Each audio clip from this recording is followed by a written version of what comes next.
Yeah, just building on what Mr. Yeo mentioned earlier on about the political economic question of the mechanisms of redistribution, I think there's a preceding question to ask of considering how many admin service scholars that we have, all Oxbridge, Brown, Stanford, whatever, and all the conclusions that have been presented here today are so logical and inevitable, why is it none of them have come to pass yet? Why is it the government itself has not begin this discussion other than sporadic questioning in the parliament?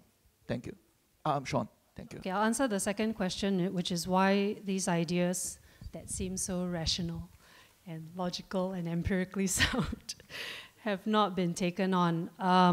And I would return to my talk, to say because meritocracy, because absent of a more democratic means of making decisions, our decisions are made by a small group of people, and that the personal narrative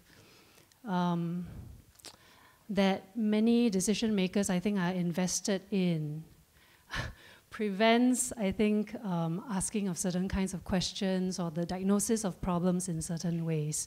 Meaning that if to dismantle or to be critical of the system of rewards and the principle of those rewards requires, I think, people in elite positions to say, maybe I'm not so deserving either.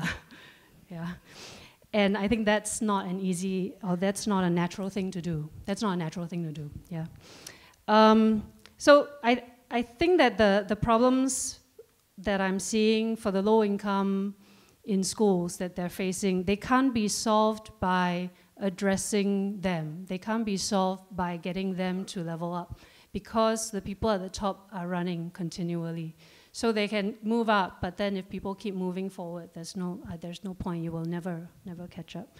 So it's really the people at the front who have to stop running. They have to stop trying to game the system. They have to stop trying to use individual private means to maximize their advantages. And to do that, I think we need to, everybody needs to start seeing the greater good and needs to start sort of understanding that everyone is paying a price for this. Everyone is suffering in different ways, yeah, in this kind of system, and that it's better if we row together than if we row apart.